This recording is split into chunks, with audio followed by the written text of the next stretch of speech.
All right, let's go ahead and get started. Welcome, everyone. I'm happy to welcome you to the fourth and final webinar in our Spotlight on Foster System series, Your Family or Its Health, Intersections Between the Healthcare and Foster Systems. A quick logistical note, we will have the chat disabled and encourage y'all instead to follow along with the conversation on Twitter and social media with the Spotlight on Foster System hashtag, and participants' Twitter handles are up on the screen.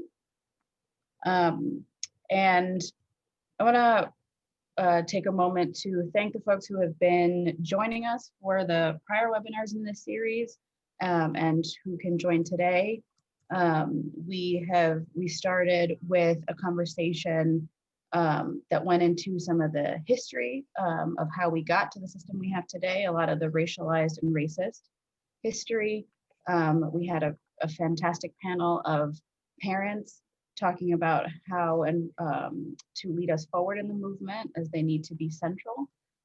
We then had a webinar about mandated reporting as policing, and then shifted to one about carceral parallel and intersecting systems, adult and juvenile criminal legal systems, and the foster system. And now we are shifting to see how a lot of those themes, a lot of those concepts show up in a system that is meant to be and should be purely supportive, and that is healthcare, something that we all need for our physical, mental, emotional health. So that's where we're going today, and we have a really incredible panel to get into that conversation. We are coming to you from the Shriver Center, which fights for economic and racial justice. My name is Tanya Gassenheimer. I am on the community justice team, where we focus on the criminal, legal, and foster systems, again, as parallel and intersecting systems, with our advocacy focused on keeping individuals and families together in their communities and out of these systems. And I want to take a moment here to shout out the incredible victory yesterday in the criminal legal space, Illinois making history and passing the Pretrial Fairness Act, ending money bond, which is a huge step forward and progress towards that end of keeping families together in their communities. This work is interconnected and intertwined. It's impacting a lot of the same families and communities. So a huge congrats to the Illinois Black Caucus, the organizers, the advocates, everyone who's been at this work for years. It's really wonderful. And so we will start out this conversation too today, also noting just the moment we're in with COVID-19, with a lot of health-related issues kind of on display, front and center. The pandemic continues.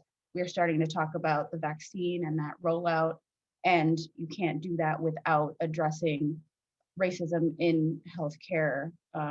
Dr. Moore, for example, a Black woman who has her career was dedicated to serving folks' health and well-being, treating patients, and she, a doctor, still faced the racism in the healthcare system that led to her preventable and devastating death. And in terms of the vaccine too, we have to see it in the context of history, what the healthcare industry has done to Black communities, exploiting them and using Black bodies for medical testing wildly unethically. And so we have to keep that in mind when we're thinking about the vaccine and how rational and reasonable a hesitation to trust the establishment, government-backed vaccinations in Black communities and why that is. And it's just a lot of those themes that COVID is exposing are very relevant and pervasive through these systems, whether we're in a pandemic or not. So just kind of setting that context. So another historical piece, many folks are familiar with the war on drugs, which very much racialized and criminalized poor Black folks, making distinctions between cocaine and crack, and becoming very prosecutorial, and this included parents and caretakers. So while the war on drugs was at its peak in the 80s, 90s, and early 2000s, federal funding for removing children saw a 20,000% increase. The doctor whose research sparked the quote unquote crack baby narrative subsequently debunked that myth and noted that it was a myth that parent crack use caused any developmental harm on the fetus. And that debunking happened as early as '92, and subsequent research supports those findings and shows that the best practice is actually skin-to-skin contact. So, which means that removal is possibly the worst thing that can be done to a family. No studies have found a causal link between in utero illicit drug exposure and long-term developmental outcomes in infants. A lot of this research is captured in a fantastic report by Movement for Family Power, and one of their co-directors is one of our esteemed panelists, so you'll be hearing from her in a bit. And this war on drugs continues to impact, including the foster system. Of the children who entered the system in 2019, 38% entered due to allegations related to parental substance use. Another point of intersection between healthcare and the foster system is this subspecialty of child abuse pediatrics. So these pediatricians are responsible for diagnosing and treating children they believe could be victims of abuse and any kind of child maltreatment. And part of their role is multidisciplinary collaborative work, naming not just the medical field, but also child welfare, law enforcement, judicial arenas. And so just on its face, we have to question, why is the purpose of a healthcare professional to work with areas and industries that are not intended to support anyone's health, law enforcement, the judiciary. And what it is, it's a certification that was approved by the American Board of Medical Specialties in '06. The first group of doctors that were certified in 2009, and now there are 344 such doctors in all but 3 states. And an important piece of this history is that one of the early leaders in this area of practice, Dr. Eli Neuberger, was actually opposed to the creation of this subspecialty, but was outvoted. And one of the reasons he was opposed was that he was uncomfortable with child abuse investigations focus, quote, transforming into a very much criminalized approach, less primarily on understanding and help than on the developing of an evidentiary base for prosecution and pursuing perpetrators. His fear was that creating the subspecialty would continue along this trend.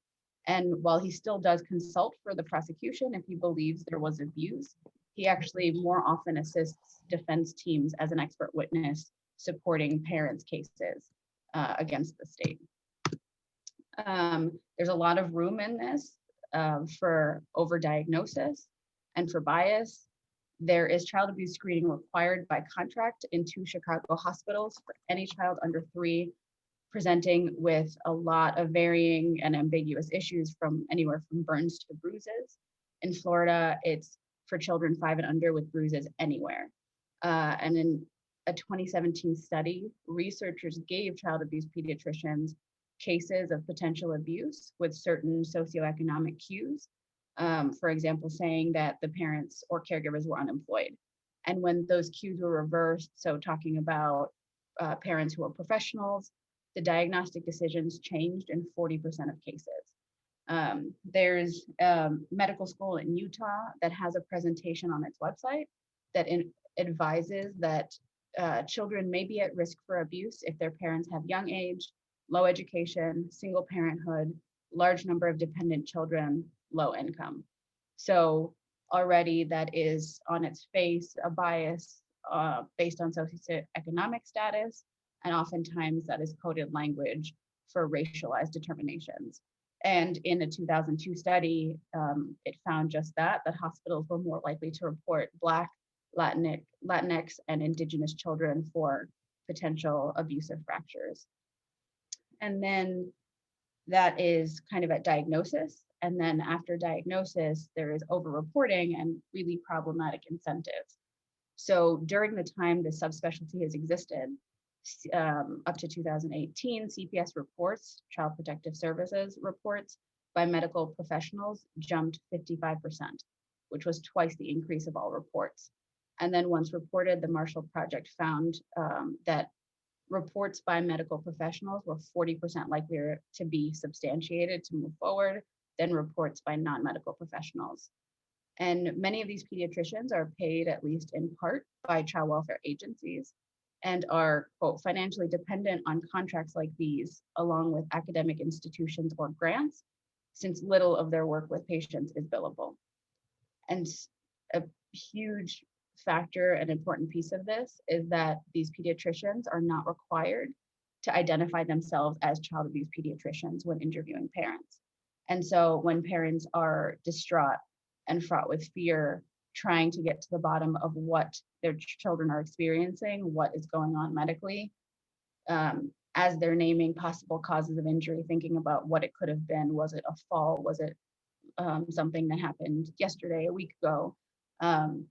This can be and often is perceived as shifting your story and can come up and is used later against these parents as evidence in judicial proceedings. So another theme we've talked a lot about is mandated reporting.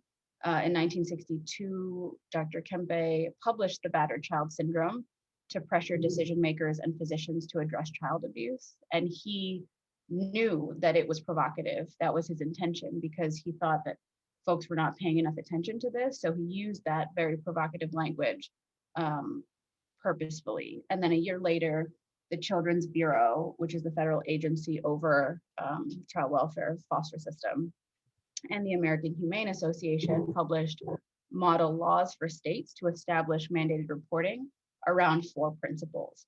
And they were very focused on medical practitioners, hospital personnel, mandating a report of all cases where circumstances lead to quote unquote inference of inflicted injuries, which of course is a very open and ambiguous term. This reporting was meant to be exempt from the doctor-patient protected relationship, that confidentiality, that privilege, and protected against any civil or criminal liability for the medical staff. And it is interesting and important to note that many medical professionals at the time were hesitant and were concerned about this shift, about this focus on reporting, and their concerns were backed by the American Medical Association. Their concerns were that they didn't feel equipped to investigate crimes, criminalized behavior, or interpret law. They didn't want to name families as sources of harm, and they felt that it discouraged families from seeking medical help for their children. And we've seen over the years, and as the title of this webinar notes, that is what has happened. It's putting families in an impossible position where when they're worried about necessary medical care for their children, they also have to worry, especially if they're Black or Indigenous, of risking losing those very children. And legislative responses to these concerns in the medical field was not to kind of alter their course, but instead was to expand mandated reporting and include more professions beyond medical professions. And this is just by way of example in Illinois, in the mandated reporting law, naming who is a mandated reporter. These are all the professionals who fall, this is not the extent of the law, it's just in medical or healthcare related fields. And so you can see it's essentially anyone and everyone someone would go to for support for healthcare. But there is that very problematic string attached of this risk going to any of these folks. And in Cook County between 2012 and 2018, these are cases, and this goes to the point of over-reporting. Again, so screened in means that a child welfare agency accepts a call to the abuse hotline for an investigation. And then unfounded means they close it, they don't find any cause for concern. Substantiated means they do have that cause for concern that there may have been abuse or neglect. But of the screened in calls only 10 to 20% are substantiated by all of these medical fields. And so that means 80 to 90% are unfounded. And as we've discussed in prior webinars, that severely underestimates the harm of these calls and of these investigations, the harms that happen throughout the investigation, even if it results in an unfounded finding. And again, some Cook County and Illinois numbers, health and mental health care between that and social services. And social services in Illinois, a lot of the professionals covered in the mandated reporting law are healthcare related. And so it's roughly 30% of the calls from mandated reporters in Illinois are from health professions. And statewide, of all hotline calls to the child abuse and neglect hotline, 79% were from mandated reporters. And of those, again, so it's statewide too, it's roughly 30% that come from medical professionals. And then to the theme that we've talked about regarding criminalization and the criminalization of health needs, health issues. This is from Illinois' DCFS procedures. And these are allegations that can be the subject of investigations. It is anywhere, and all of them you can see, this is just a small number of the more expansive list, but these are all ones you can see require some kind of medical opinion or medical knowledge. And so it's interesting to consider who is making those determinations. Is it folks in foster system agencies who don't have medical backgrounds, or is it relying on healthcare professionals who are meant to be supporting folks' health rather than serving that law enforcement purpose? So it's anywhere from head injuries and internal injuries to fractures to substance use to mental and emotional impairment, inadequate food. It is quite an expansive list. And that criminalization at the point of entry, at the point of investigation, continues on as cases proceed, if they proceed to court. So in Illinois' Juvenile Court Act of 1987, these categories are prima facie or automatic evidence of abuse or neglect. And it includes the diagnosis of the battered child syndrome, of failure to thrive, fetal alcohol syndrome, withdrawal symptoms. It includes drug use of parents or use of controlled substances. It includes newborns testing positive for substances. It includes minors' presence where parents are making methamphetamine. So all of these health-related things that should be in the healthcare, health-related domain are criminalized. And so once it begins at investigation, it proceeds. And then all the way through to if a legal proceeding gets to the point of determining parental unfitness, the Illinois Adoption Act is what governs, and some of the bases for parental unfitness legally include habitual drunkenness or addiction to drugs. There are rebuttable legal presumptions for things like if a baby is born testing positive for a controlled substance and there is a prior child adjudicated neglected. There's also a ground due to mental illness or an intellectual disability. So we really need to question why our system is criminalizing these things that are very much health related, and why they're met with this punitive carceral response rather than a healthcare and wellness response. And so with that, I'm going to shift into our panel that I'm excited to introduce you to. Starting off, I will be moderating, and I am honored. I see it as a privilege to moderate. You know me, I introduced myself through the Shriver Center, and also I'll note that before joining Shriver, I represented youth at the Chicago Coalition for the Homeless on a variety of legal matters, mainly health related. So Medicaid and food stamps, TANF, enrollment and maintenance, and a lot of health related concerns. And before that, I was defending tenants against eviction at what's now Legal Aid Chicago. And with that, I will start with our panel. So first we have BeKura Shabazz, who is an advocate and organizer, mother to 4 biological children plus 4, as she says. She has over 20 years of dirt roots advocacy and activism in criminal injustice, policy, environmental injustice, child welfare reform, housing, and economic injustice work. She previously served as state lead for federal legislation on climate change and sea level rise with the Virginia Conservation Network. Since then, she's been vigorously fighting against oppressive and systemic nonprofit culture against African Americans alongside all of her other areas of interest.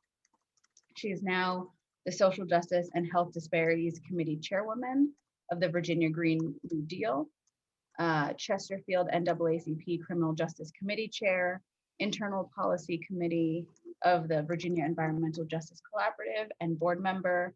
She's an advisory board member on the Virginia Human Rights Network and was recently appointed to the Chesapeake Bay Program Citizens Advisory Council, and recently expanded her advocacy to the state of Maryland by becoming the Legal Empowerment Director of Life After Release. And she is the founder and president of First Alliance Consulting, LLC, the Criminal and Justice Reform Network, and Mothers Against Mandatory Minimums. She's a certified mediator, conflict resolution specialist, and provides legal advocacy services for legal underrepresented community members. So welcome, BeKura. We also have Elizabeth Brico, who's a freelance writer and journalist. She was a 2019-2020 Journalism Fellow with Top Poverty, a 2019 Reimagining Communities Fellow with the National Council for Incarcerated and Formerly Incarcerated Women and Girls. As part of that fellowship, she investigated the use of predictive analytics in the family regulation and foster system. Her work focuses on social justice, particularly related to the drug war, class war, and foster system. Her writing has appeared in Vice, Vox, The Appeal, Talk Poverty, Filter, many, many more. She's a mother with a diagnosed substance use disorder who's living in the aftermath of state violence after having 2 of her 3 children forcibly removed from her custody. And we will be sharing these slides, and you can learn more about her story and join the fight to reunite her family through a petition that's linked here, and you can follow her on social media. When she isn't fighting to end the drug war and abolish the foster industrial complex, she can usually be found reading, writing, or watching speculative fiction. We then have Dr. James Ronayne, who's a pediatrician and faculty member at the UIC School of Medicine. He is a pediatrician, psychotherapist, and public health practitioner. And while he remains a School of Medicine faculty member at UIC, he now lives on a small sailboat and works as a hospitalist in the US Virgin Islands. He became engaged in the child welfare system through research concerning the substance exposed infant and has received federal grants for that research. He's been published in Child Abuse and Neglect, among other journals. Since 2015, he's volunteered in court in various jurisdictions as an expert witness in cases of alleged child abuse involving substance exposure. He's a committee member of the Illinois DCFS Family First Prevention Services Act Legal and Policy Subcommittee, and is also a DHS committee member helping to reform the compiled statutes concerning child welfare in the Virgin Islands. He's concerned about the systematic conflation between the roles of the medical and law enforcement establishments.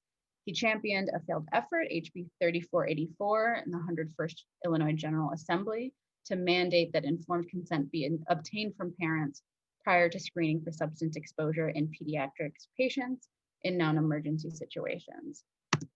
And finally, we have Lisa Sangoi, who is the co-director and co-founder of Movement for Family Power, which is really an incredible, incredible organization that does so much wonderful work in this arena related to the foster system. And so with that, I will stop sharing my screen.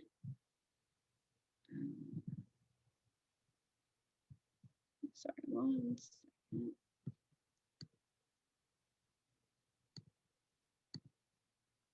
Sorry for tech difficulties. There we go. And so I'm going to start our panel off jumping in with a question of how do investigations or cases of neglect intersect with the healthcare system?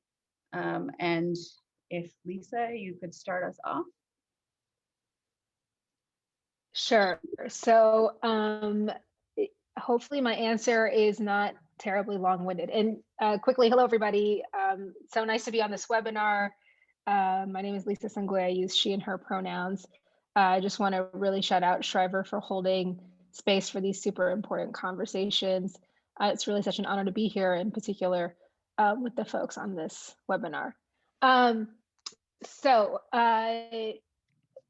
You know, whenever I think about the healthcare system intersecting with the family regulation system, I think back to when I visited the Legacy Memorial in Alabama. Most folks are familiar with it. It's a museum that the Equal Justice Initiative and Bryan Stevenson, a legendary death penalty lawyer and activist, built to sort of commemorate the legacy of slavery and how it continued, enslavement of people, and how it continued on through periods of racial terror and Jim Crow and then mass incarceration. And it uses a lot of multimedia to carry people who come to the museum through these different periods, right? You get visuals and sounds, and you see original writings from that period that really kind of try to put you in each different period and show you how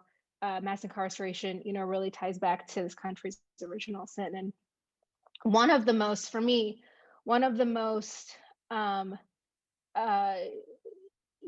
not surprising, but I think the thing that made the most impression on me in terms of the period of enslavement was that it wasn't just the Confederacy, people who had, who owned people. It wasn't just Robert E. Lee. It wasn't just these people who really upheld the institution of enslavement. It was a full panoply of players, including the medical community. And it wasn't just one physician or two physicians. It was the whole community that was generating a body of literature that was justifying the enslavement of people, that was justifying the idea that it was moral and just and part of the current, the needed social, economic, racial order to enslave people.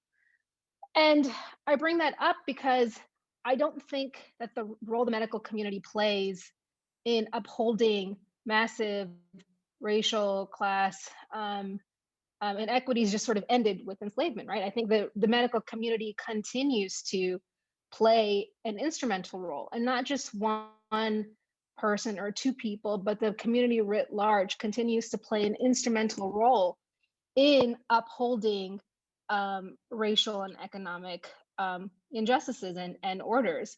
And I think the child welfare system is one of the places where this is on full display. And I think we will hear from Elizabeth Brico and Dr. James Ronayne, for example, about the enormous body of literature the medical community has generated to justify the war on drugs, much of it being a body of literature that actually doesn't have a ton of basis in science and fact. It yet has, justified at this point 3 decades of enormously harmful and deadly policies.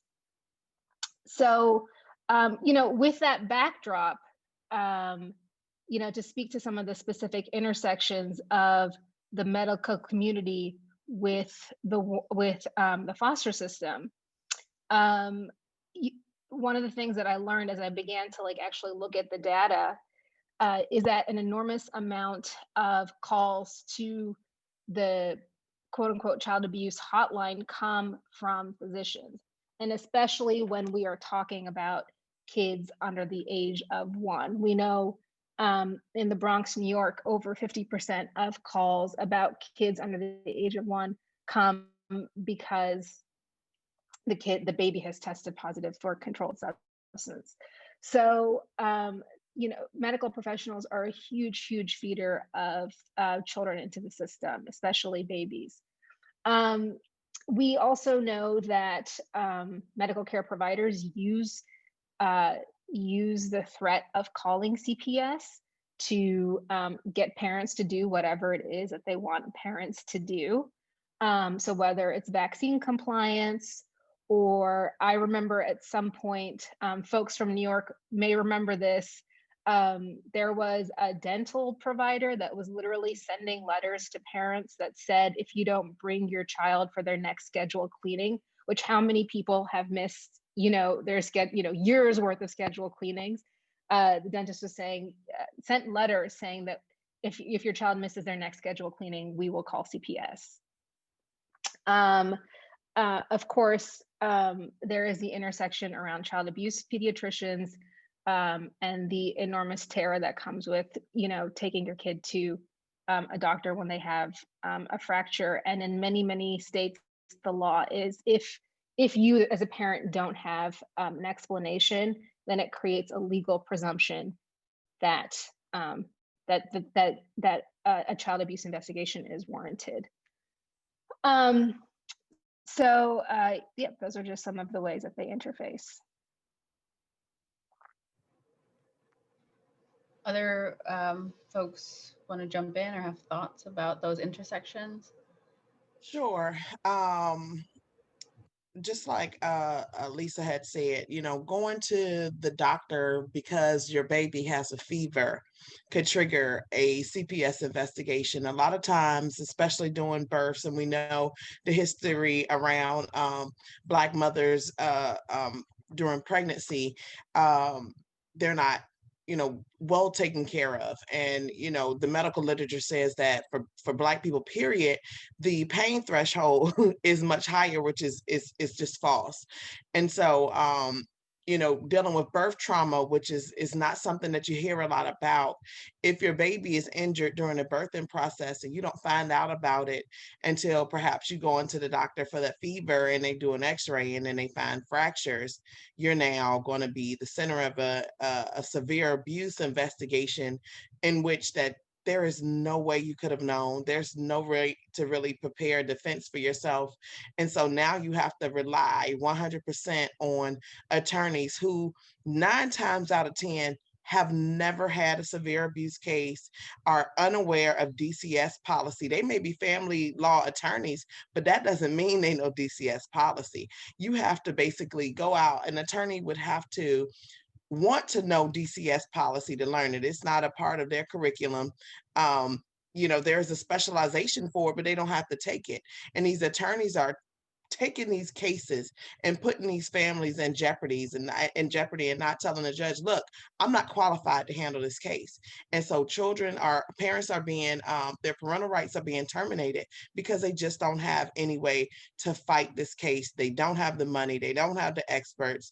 And a lot of doctors, are saying that there's just not enough information out here yet to be able to substantiate or not substantiate for my case, fractures. If the literature says that abuse fractures look the exact same as non-abuse fractures. And so basically what the system now relies on is the word of the DCS Child Protective Service investigator who has absolutely zero medical knowledge.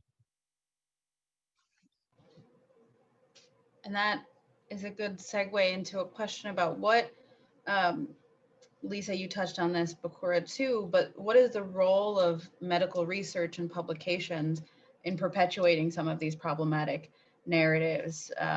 Dr. Ronayne, I don't know if you want to jump in, speak to this a bit. Sure.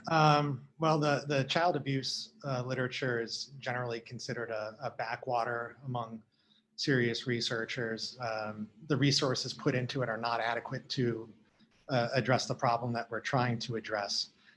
For substance exposure specifically, what we look at a lot is the disproportionality amongst the races.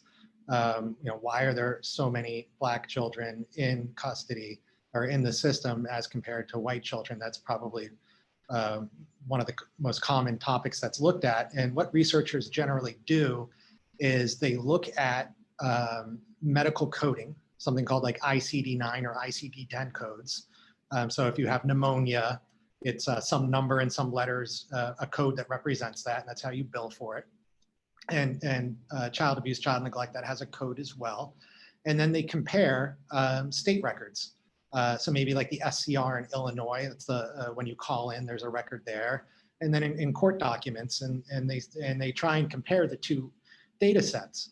The problem though that happens is that neither the legal side nor the medical side is talking about the same thing when we say child abuse, or they're not necessarily talking about the same thing. If you look up in the DSM, the Diagnostic Statistics Manual, it's usually associated with psychiatry. It's like the big book of diagnoses. You'll find child abuse in there, and it will say that if there's a suspicion of child abuse. So if you have a suspicion, you can code it as child abuse. Whereas in the courts, it's a different thing. You have to look at state statute. And so the concept is similar between the two data sets, but the construct, how you operationalize it, is very different. So for instance, in Illinois, we looked at all the substance exposed infants in the state for a few years. And the law in Illinois says that if you're abused or neglected, if you have any controlled substance that Illinois defines as a controlled substance in your blood, urine, or meconium. The Department of Public Health in Illinois has a similar mandate for reporting, and they say if you find any controlled substances, also notify the Department of Public Health. And what we saw is that only a small fraction of those reports that were made to the Department of Public Health were also made to DCFS. And so it's the same, in this case, it's the same exact material that gets differentially reported to two different agencies, even though they have the same reporting requirements. And so that kind of showed us that reports don't necessarily mean always what we think they do.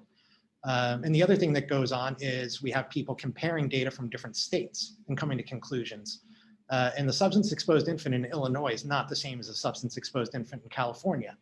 In Illinois, as you said previously, it's prima facie evidence of child neglect. Every single positive lab test that you can't account for with a prescription technically is child neglect in Illinois.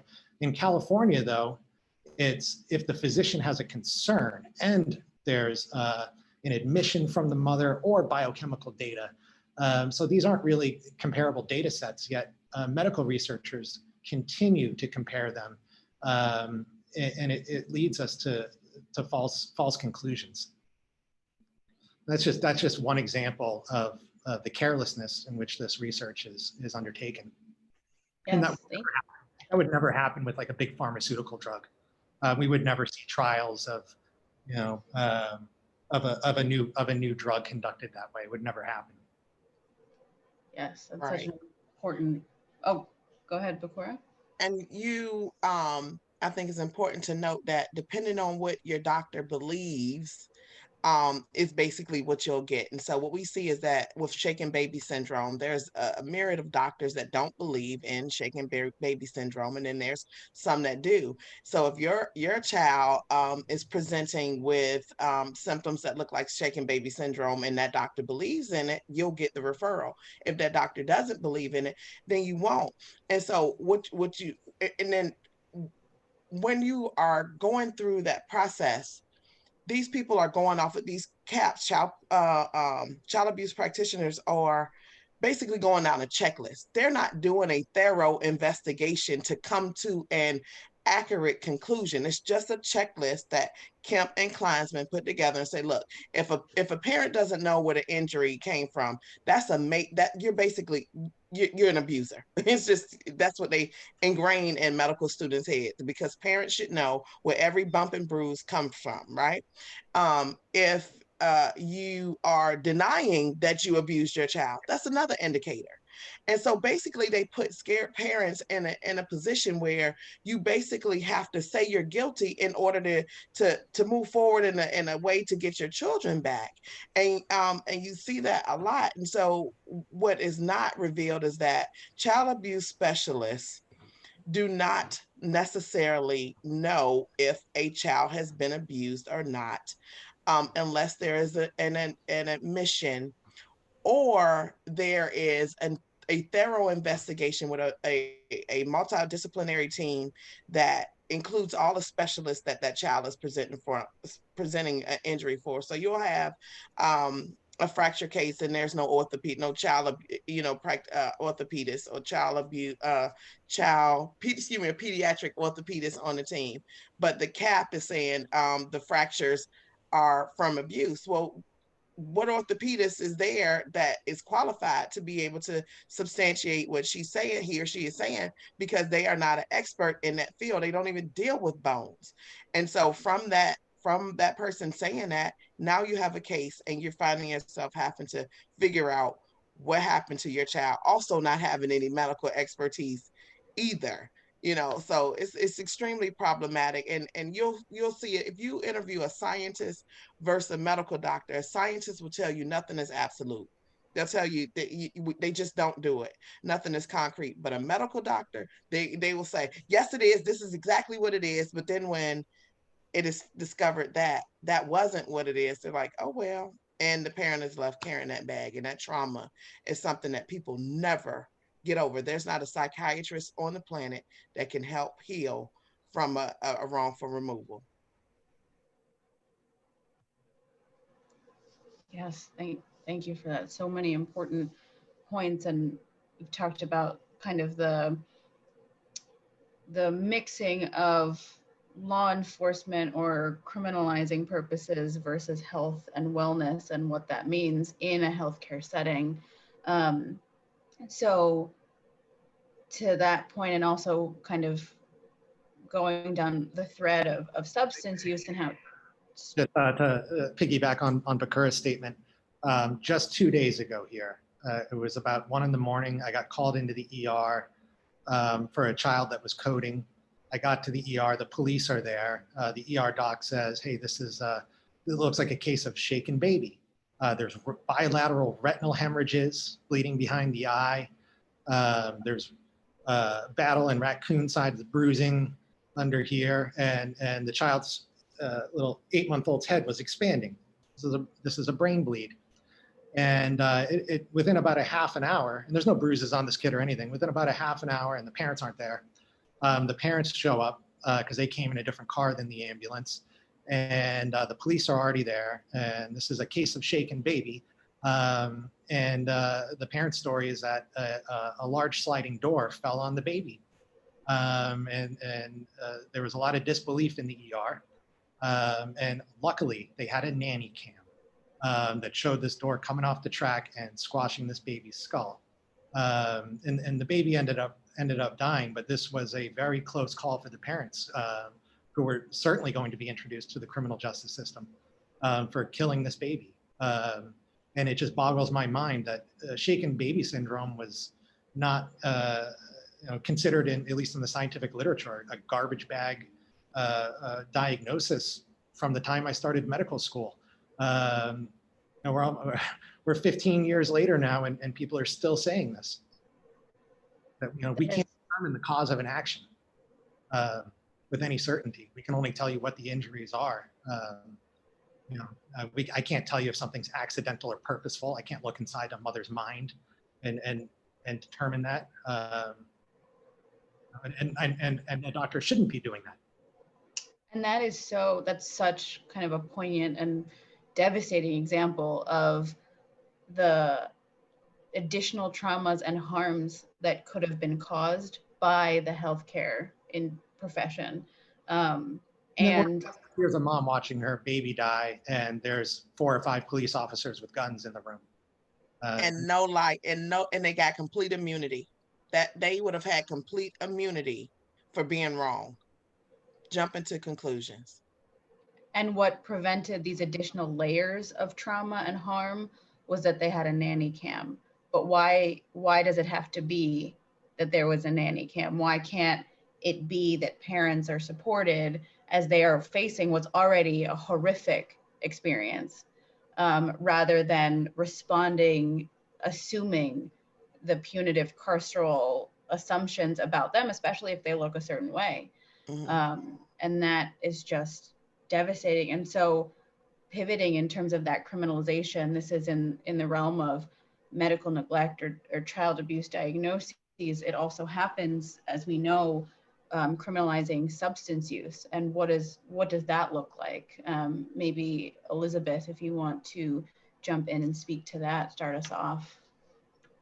Sure, thank you. Yes, the criminalization of substance use, of course, everyone probably already knows that it's criminalized in the sense that people are arrested for drugs, and that in itself can lead to a CPS case, because if a parent is arrested, that can be called abandonment, even though they clearly don't have a choice or desire to be away from their child, and that can trigger a case. But in terms of the medical field, substance use is also highly criminalized in the medical field, and it's baffling because there are decades, literally decades of research behind substance use disorder, behind evidence-based treatments showing that substance use disorder is not a moral failing or a choice to behave badly, and it's certainly not something that any literature or reasonable belief would think that parenthood would cure. But a lot of people seem to hold an internalized belief that, particularly for mothers, that if you give birth to a child and have a substance use disorder, the act of becoming a mother should somehow cure your medical condition. And it's pretty much the only medical condition for which this internalized belief is held among our society. I can't think of another condition where people believe that becoming a mother should cure your ailment. And then of course, another part of this is also that in terms of parenthood, and especially motherhood, and especially motherhood when you're low income or a person of color, if you use any substances, that is considered to be oftentimes a substance use disorder, which is also not medically warranted, because as anyone who understands substance use disorder knows, drug use and substance use disorder are not the same thing. But if a parent has a substance in her system that, and it shows up when she's giving birth or at any other point, a medical practitioner becomes aware of it and knows that she has a child, that can trigger an allegation of substance use disorder, which in itself, I mean, the fact that substance use disorder becomes an allegation shows that it's being criminalized. Like, why is a medical condition an allegation? And then this automatically becomes oftentimes a child neglect case. I'm not sure if it varies by state. So there may be states where it's child abuse, I'm not sure, but oftentimes it's a child neglect case. And that is based on a drug screen that can happen at birth or at another point. And just the mere fact of having a substance in the child or the parent's system becomes a case of child neglect when that's not medically warranted whatsoever at all. And there can be no other signs at all of neglect, and that can still trigger a case. And that's actually what happened to me. Actually, that's actually not even what happened to me, because my drug tests were negative, but an allegation of substance use by my in-laws. And I don't want to, be a cliche, but I had those in-laws or have those in-laws who feel that, my husband, I'm not good enough for their child, and never really wanted me around. And so they decided to make an allegation against me. Even when the drug test came back negative, my judge decided, because I had a history of engaging in evidence-based treatment, that was evidence that I had a substance use disorder. I also admitted to it because I do have a substance use disorder diagnosis that was in remission.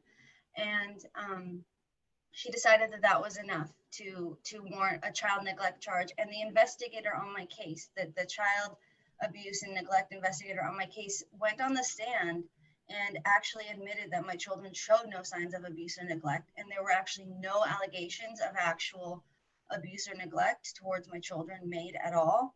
But my substance use disorder alone was the neglect that I was charged with, that I was legally charged with neglect because I have a substance use disorder. So that's what the criminalization of substance use looks like in a real family. And my rights have been terminated, and my daughters now live with their grandmother who made that allegation and constantly asked to come home, constantly, my youngest daughter constantly says that she's ugly, that she's dumb, that I hate her, and this is all because she doesn't understand why she doesn't live with me. And so that's the impact of the criminalization of substance use disorder. And that's something that we see really clearly also in cases where children are removed at birth, because even if a parent was using an illicit substance, and there can be so many reasons for that, ranging from a one-time use to an untreated substance use disorder because the parent was afraid to seek medical care or simply didn't have access to it, or whatever. You know, somebody may be using marijuana to help with nausea during pregnancy, which no body of medical research has shown is harmful at all. And that can trigger a removal at birth, between the separation of the infant from the mother, when we know that maternal infant contact is extremely beneficial to the infant. And so we're actually harming these children. We're traumatizing these children. We're removing this very crucial bonding experience right at the beginning of their life or early in their life, if it's later, and we're causing them extreme lifelong trauma.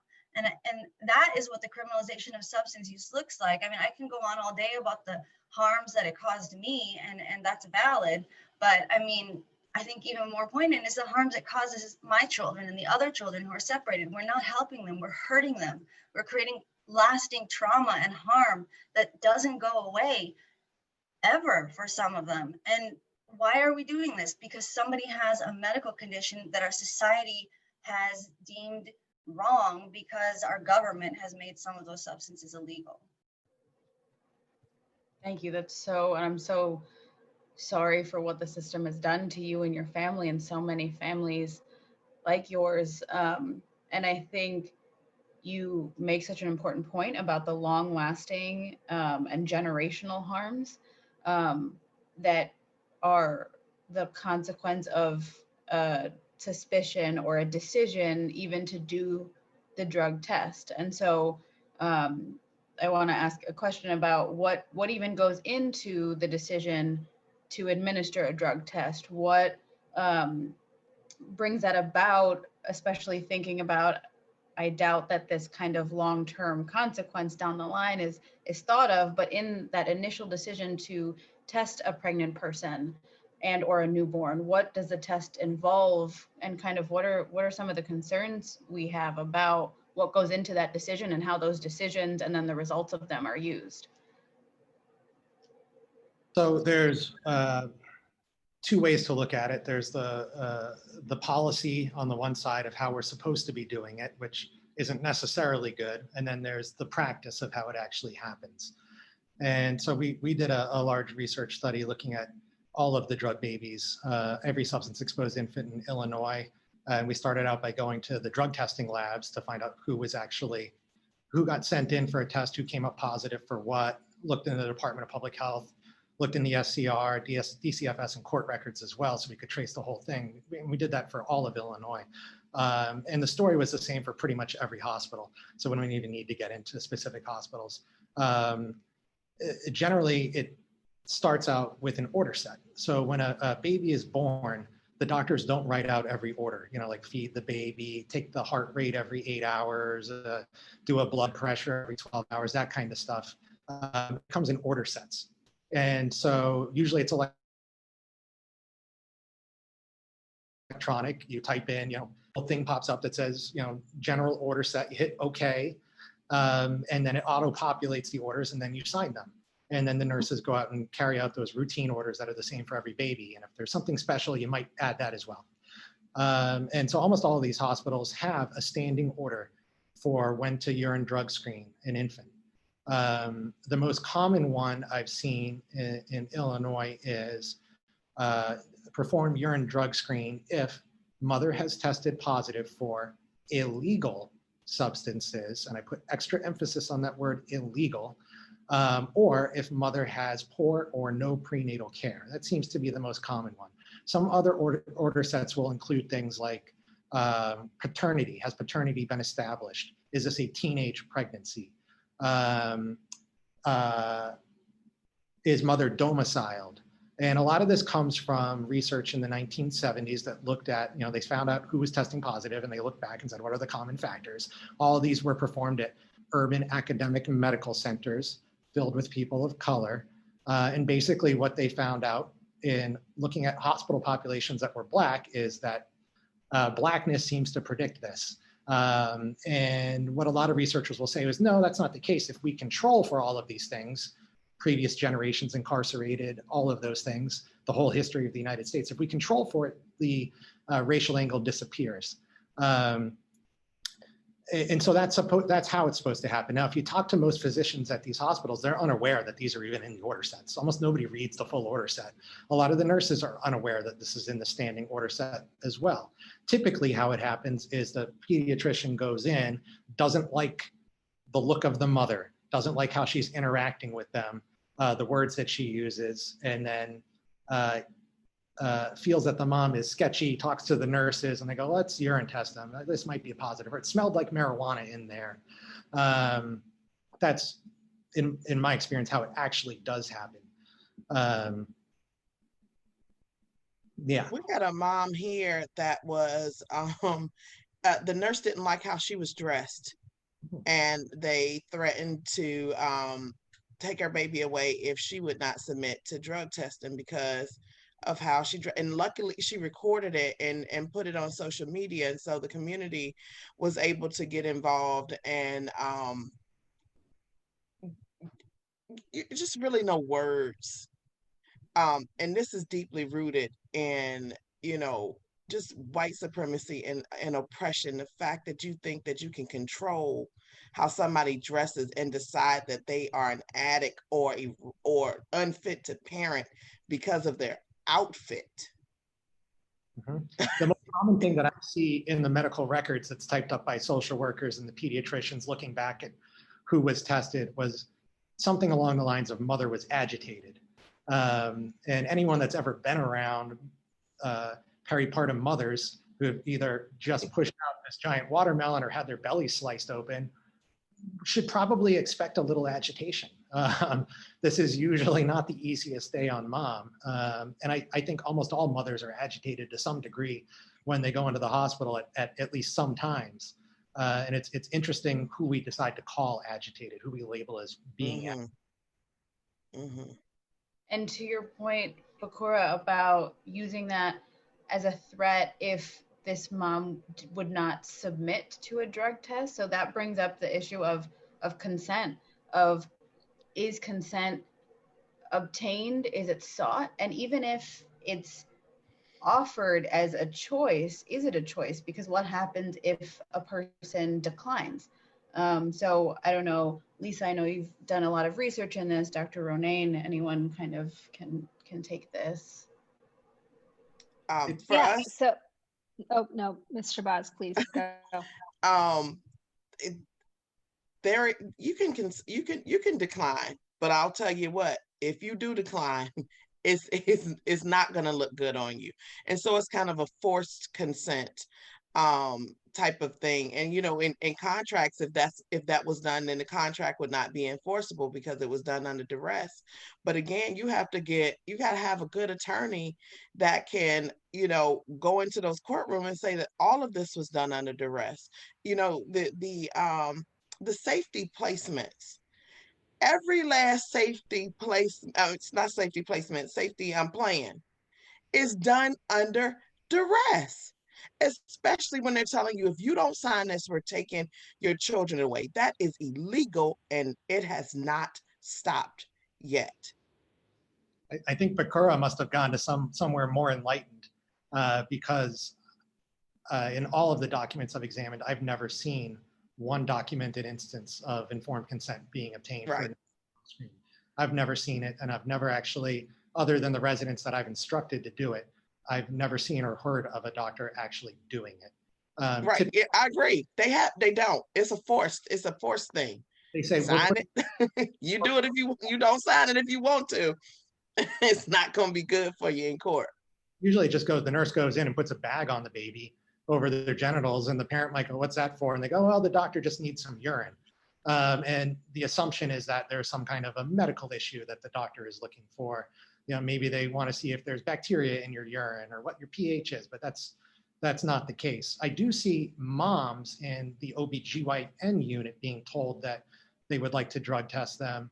And then the OB say, well, don't worry, we're not going to use this against you. And they usually don't. They don't use it against the mom, but then that becomes the tripwire for testing the baby. And almost nobody tells the parents that they're testing the baby, just results. And then they get a knock at the door or someone with a clipboard going to see them. So, you know, I just want to jump in and make super, super explicit something that I think has been explicitly said and implicitly said, which is that whether or not you use drugs, like that has no connection to who you are as a parent, whether you can parent your kid. That's right. Drug using people, wherever they are on the spectrum of drug use, whether it is, I just like to turn up sometimes, to I have a substance use disorder, there is no connection between that and whether you love and care for your children and are a parent such that you know that you can care for your children. And you know, it's interesting because if you look at the child welfare system, you would think, and you look at the medical community, you would think that they don't know that, right? Because the vast majority of cases in the child welfare system arise because of allegations of drug use, and often it is just the positive talks alone that serves as the basis for the case. So you would think that they actually don't know this, you know, this pretty like simple fact, except for the medical system and the child welfare system entirely does not interfere in the life of white, wealthy, drug using people. Like on some level, society understands that you can be a regular, any drug user, cocaine user, whatever, and hold a job and hold down a job and hold down your family, you know, be a good neighbor, be on the PTA, you know, like we know this on some level, but we just stop believing this, right? The CPS system and society and in particular medical care system stops believing this when it comes to low-income people, and particularly Black parents and Indigenous parents and Latinx parents. And so I just wanted to make that very explicit. So, and I think there's a very, very long, like racialized political history behind why it is that we use drug use and people's drug use to target them, which has been written about prolifically by Elizabeth Brico and Diana Ortiz and Dorothy Roberts and just so many great people.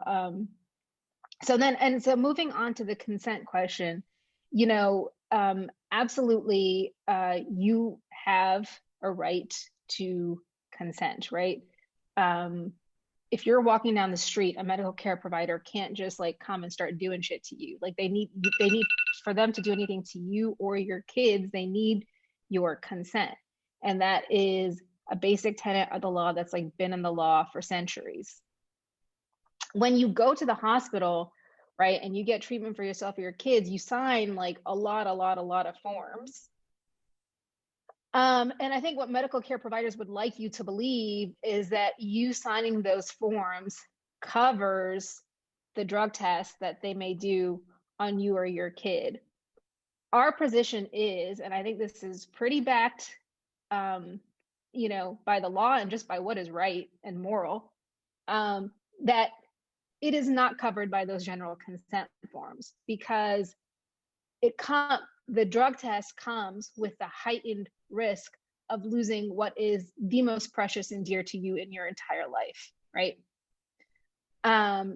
and of it happening in an extreme, in order, very arbitrary and capricious way. And so there absolutely should be a heightened consent requirement for drug tests on the pregnant person or the person who's recently given birth, or the baby. And quite frankly, this would never happen in wealthier hospitals that serve people with private health insurance who are often also white. This just would never happen. This can only happen the way it does because it's happening in hospitals that serve people who use primarily Medicaid and who are, disproportionately Black and Latinx and Indigenous. So I think, and also the consequences of saying no can absolutely be severe because, of course, in the child welfare system, we don't have any sort of really very low constitutional rights, including you don't have a right to remain silent. You don't have a right to, say I won't participate in your investigation and not have that used against you in a court. That being said, before you go to court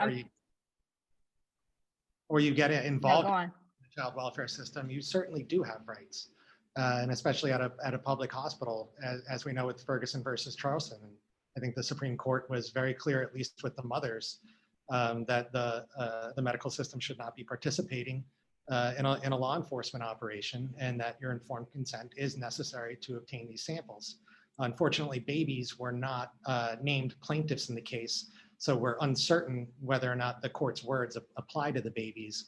But the few times in my old hospital before I left that I did push the issue and I did obtain informed consent from the parents, and they said no, and the hospital continued to push it. I said let's call the judge, and the judge can issue a warrant. And the judge was unwilling to do that, and we did not test that mom. So, before you get involved in the system, when you're just a regular civilian, it is possible that your rights can protect you, your constitutional rights can protect you, at least in a public hospital. Yeah. I just want to be clear with folks that Ferguson applied to criminal cases. So if the hospital is conducting the drug test for the purpose of giving it to criminal law enforcement, then they must either seek your consent or obtain a warrant. But it actually, while we think it should hold true for child welfare cases, because I don't really see a lot of difference between cops and caseworkers, unfortunately, that is not the state of the law. So just a clarification on that point. I just want to say two very quick things. Number one, there is a campaign in New York State to encourage medical care providers to think about all the dirty stuff they've been doing for the past 30 years, wildly racist drug testing and reporting of kids to CPS, and to challenge the practice of not seeking consent. So if you want to learn more about that campaign, you could visit our website. We're undertaking it with JMAC for Families, Bronx Offenders, and the Drug Policy Alliance.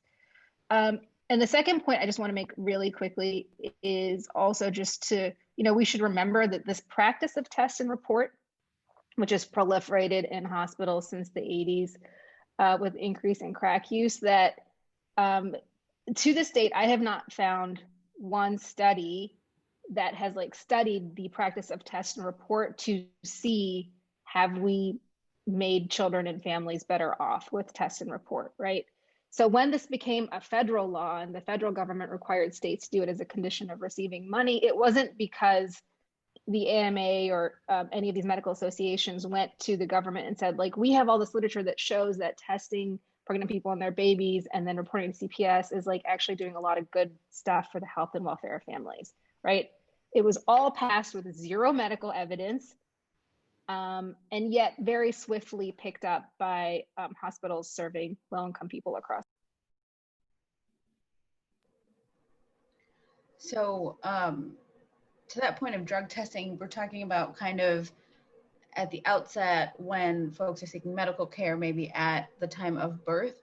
What does it look like through the duration of a case? Because we know that with any suspicion, drug drops can be required in these child welfare cases, like through the life of a case.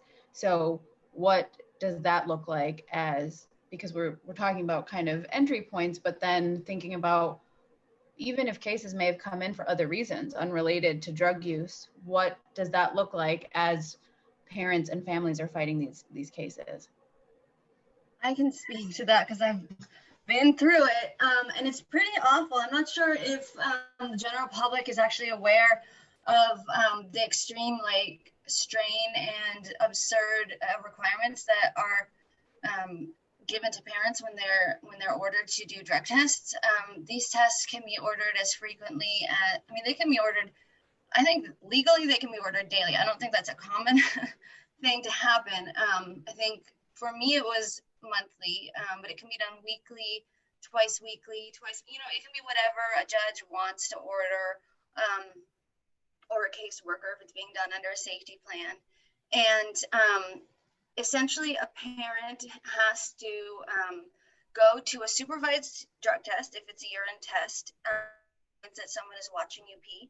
And that is something that a lot of people who have experienced substance use disorder have sort of commonly internalized as being normal, and have normalized, but it's not normal. It's not normal to pee in front of a stranger. And, I know in my, the facility that I was sent to, the bathroom was tiny. And this woman was literally standing right in front of me by my knees. Like she could touch me. She didn't, she could have touched me quite easily. And I was having to pee with this woman standing right there in this tiny room with just a curtain, not even a door closed to the outside office where other people were there, men, women, anyone could just walk in. There was just a curtain and a woman standing in front of me. And I'm a sexual assault survivor. And that's extremely traumatic for people who, I mean, it's extremely traumatic anyway, but particularly for people who've experienced sexual assault, having to, take your clothing off and expose your genitalia to a stranger under, by force is extremely traumatic for, I think, pretty obvious reasons. And after a certain point in my case, I wasn't even able to physically do it anymore. And that was one of the main bases of my termination, was simply that my body was too traumatized to urinate while being watched, and they wouldn't allow me to do like a blood test or use my hair test results instead, even though those are just as valid. And in any case, back to the main question, beyond that, beyond being vulnerable, parents also have to go when they're told to go. So these are typically random. So they're supposed to not know what's going to happen, so they can't like prepare for it or whatever. And they have to go within a certain time frame, and that time frame is usually very short, a few hours. And that is even if the parent is working, they have to leave their job to go to the drug test. And a lot of jobs are not okay with that. So that can mean a parent losing their job to go to a drug test, or choosing between going to a drug test or losing their job. Missing a drug test is counted automatically as a positive in most cases, so that they will be counted as having used drugs even if they did not. Losing their job is also, oftentimes having income and employment is also a case requirement. So losing their job is also going to be counted against them in their case. So parents are given this impossible standard where they have to choose between one thing that's going to negatively impact their case or another thing that's going to negatively impact their case. So they're given essentially no option.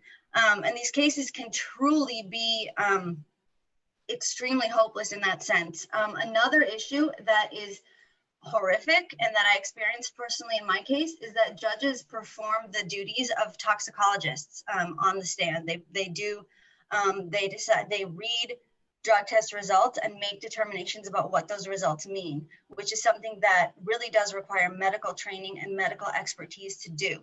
So in my case, that meant that my judge looked at my creatinine levels and said that because of my creatinine levels were chronically low, that my drug tests were dilute and therefore positive, which is an absurd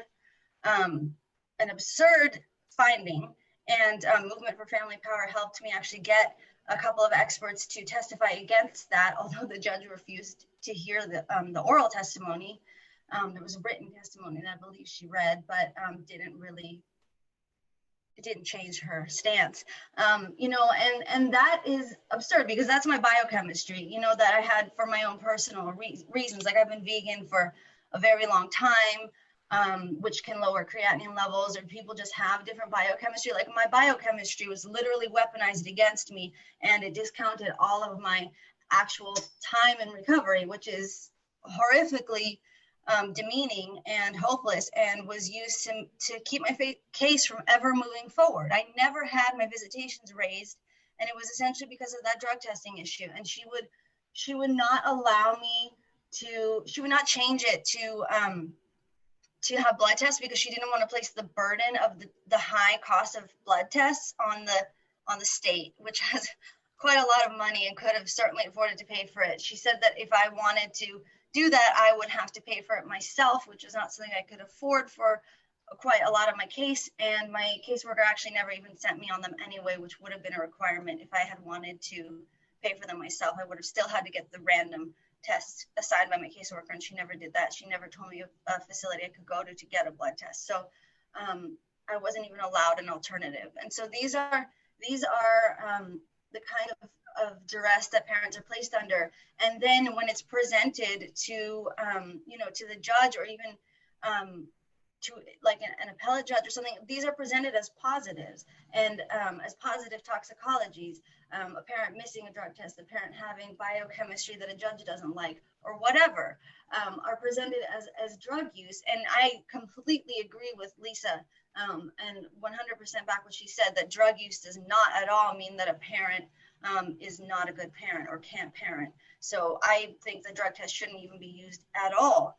But even in the context of their use, they're not even being used to provide accurate information about the parent's actual drug use, which is just, I mean, when you do actually have a substance use disorder and your goal is abstinence, that's not easy. It's something that you work very hard to get. And if you're doing that work, which I was doing, like I didn't have, the agency actually kept me from accessing treatment, both mental health and substance use treatment, for over 6 months. They barred me from it, which is in itself insane. But on my own, without any access to treatment, I was doing my own self-care. I was exercising a lot, and I was in South Florida. That probably also contributed to the low creatinine levels because I had to hydrate to stay alive.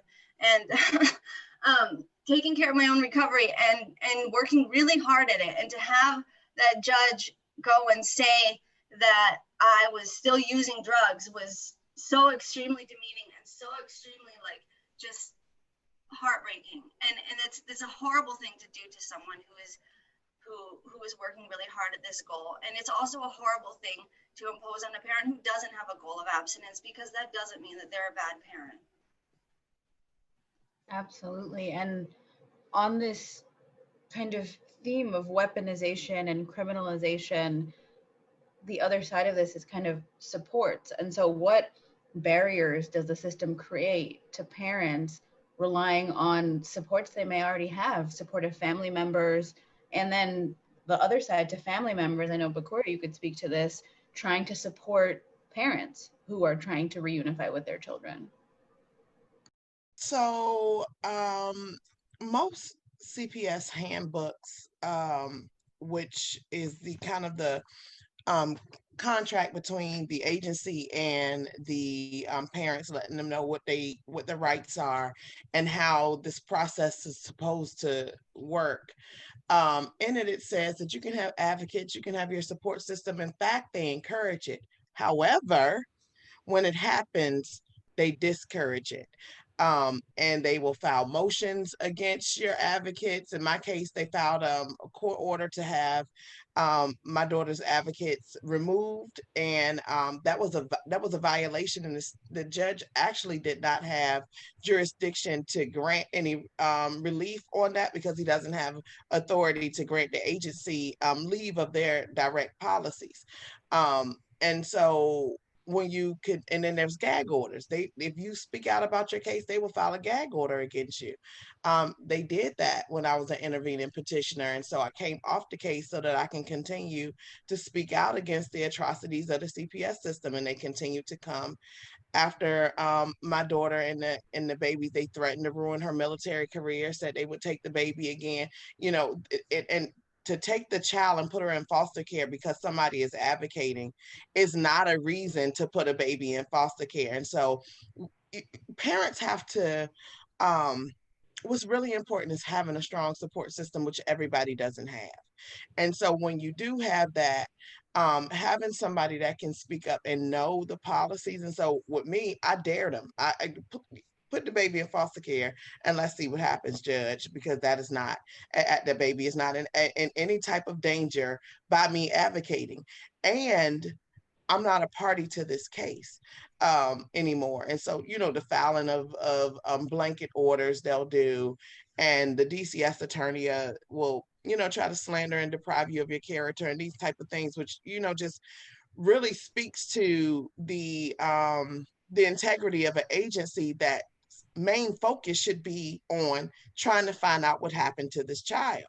But that's not the agency that we have. And so what's interesting to me is that our legislators are not engaged in this process to affect proper policy change when it comes to DCS. And they're so inclined to believe these individuals who don't know one way or the other what happened, and should really just work with the family to either find out what happened or to watch and see if this pattern consists over a period of time. Most parents aren't upset when CPS is called. They're alarmed, but you'll find most non-abusers willing to work with CPS, and they take advantage of that. And that the behaviors that they come against are the same behaviors that they emulate to parents. They act just like narcissistic sociopaths.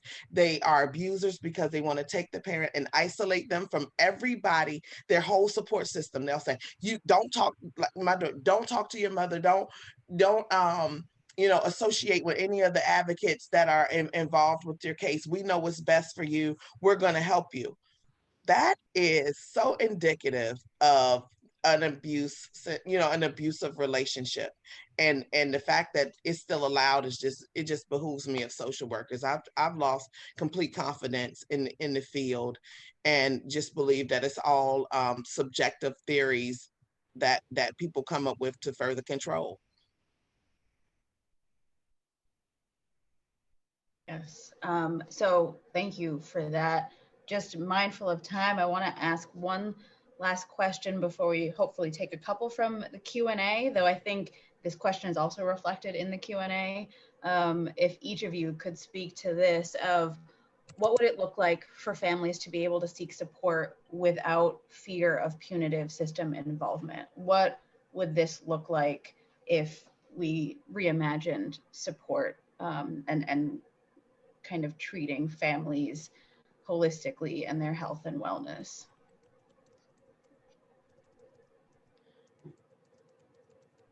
Well, one point that I want to make regarding that is that one thing that I think it could look like realistically that we could do today, if our government would do it, is to divert the funding that is going towards the removal and forced adoption of children, and divert it towards supporting families with community systems and better social services. I wrote about this for Talk Poverty.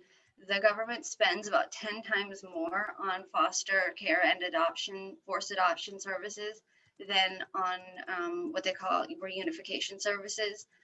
In my reimagined idea of this, it wouldn't be reunification services because kids wouldn't be taken in the first place. It would be support services and community support. But that money right now, I mean, and it's a lot of money, is being spent on taking children from their families, and on paying foster parents, and on paying adoption bounties, which are thousands of dollars per child, that goes back to the state when they forcibly adopt children out from the system after they've met the threshold of children they adopted the previous year. So it's literally an incentive to adopt more and more children out every year, which financially incentivizes removal. So if we were to divert that money towards community support and social supports, then what would that incentivize? It would incentivize care. It would incentivize support. It would incentivize families thriving and being together, and children not having to experience the extreme devastating trauma of being ripped away from everyone they know and love, which can sometimes even mean their siblings. I mean, they separate siblings from each other in this system, not always, but they do it. And I think this would also look like a system that doesn't call CPS when a medical provider has a concern, and said they speak to the parents and address the concern and ask the parents what they need in a non-punitive manner. I mean, right now, the way it's set up, there are parents who are afraid to seek medical care during pregnancy because they are afraid of getting a call.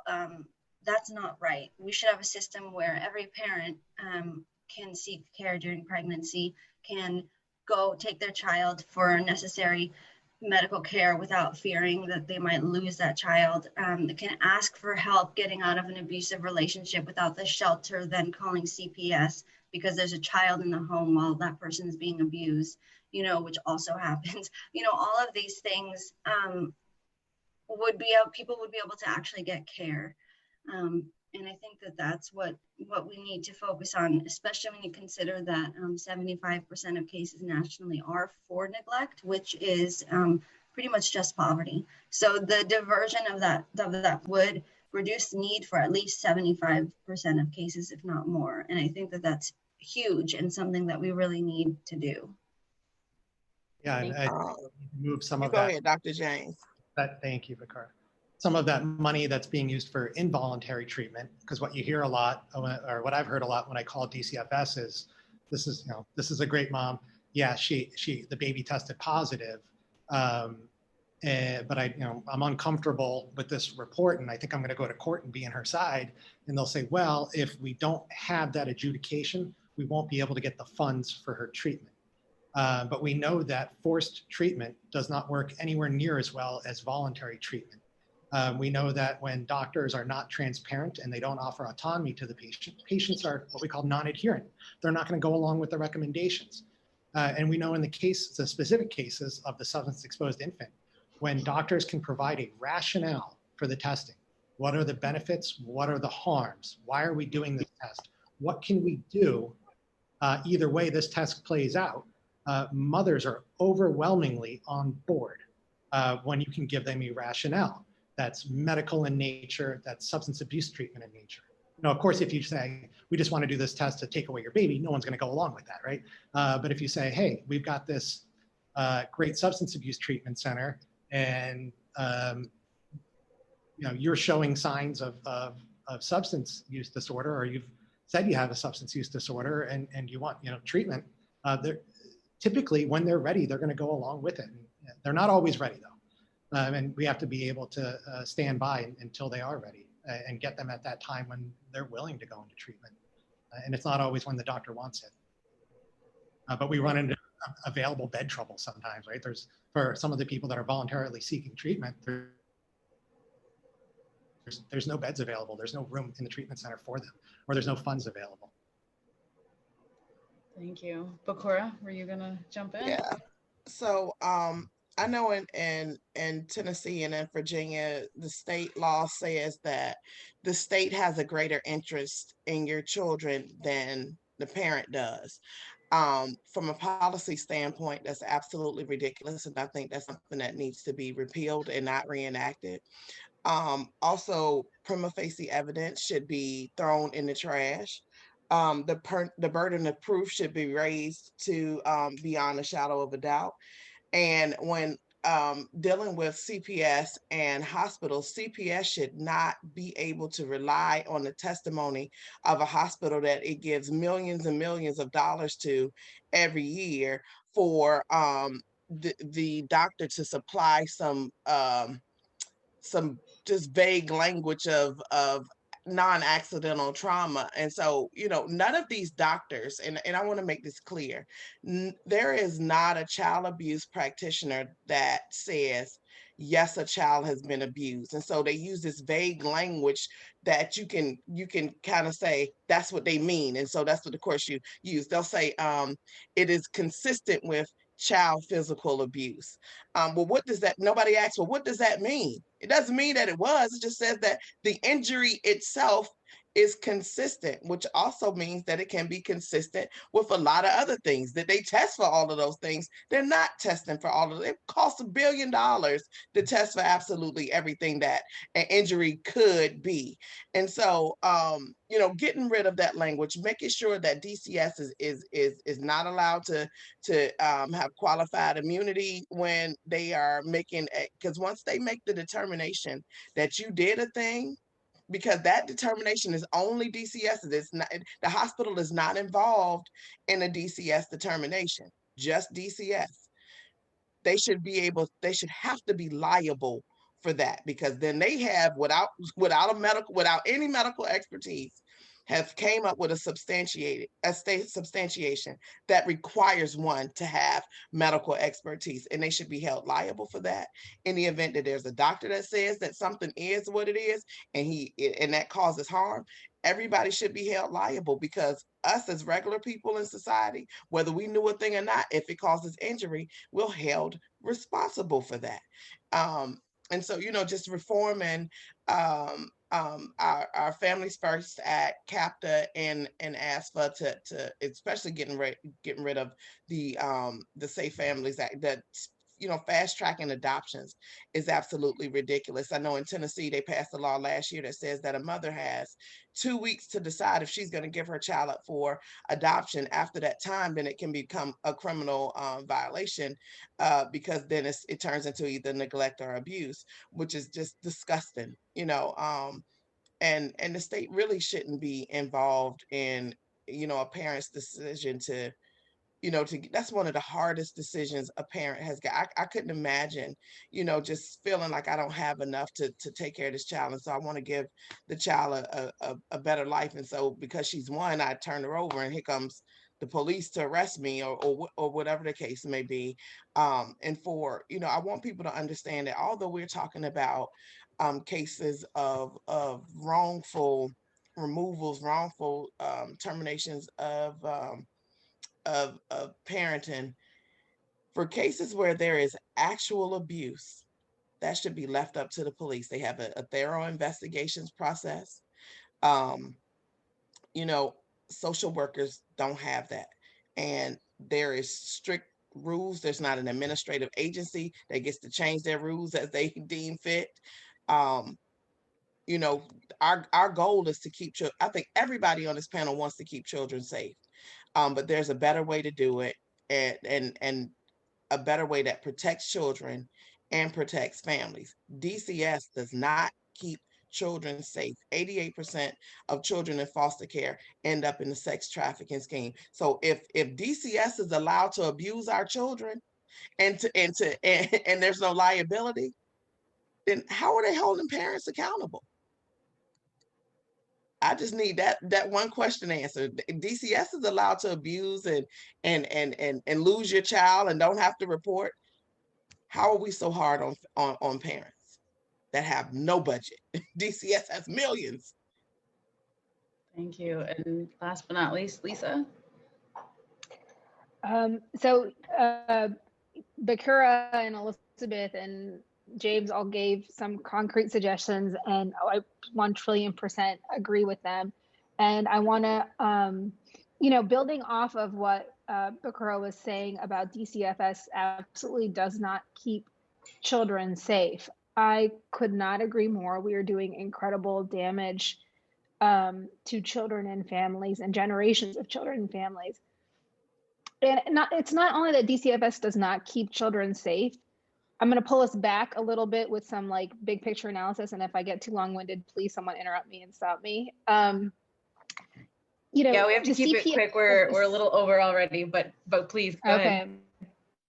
Okay. So the CPS system is so integral to maintaining a racial and economic order in this country.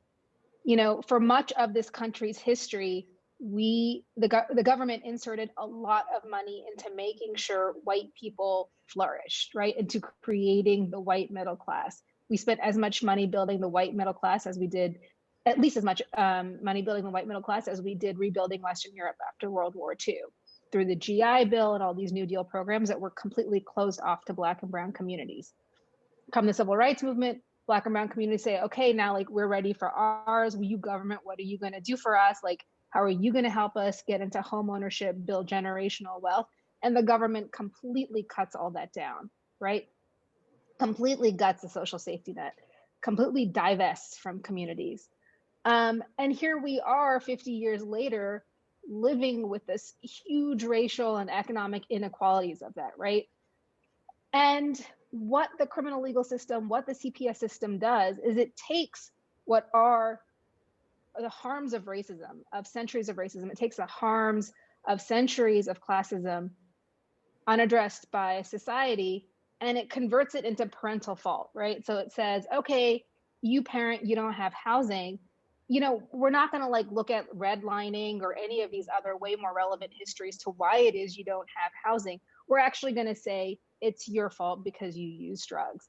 And so I think, you know, I think we have to, in our analysis, sort of call the system out for what it is, which is an essential pillar to maintaining the current racial and economic order. Thank you all so much. I'm sorry we didn't get to all the questions that came in. We touched on some of them. I am going to share my screen again to show how you can follow up with these panelists, follow along with their work.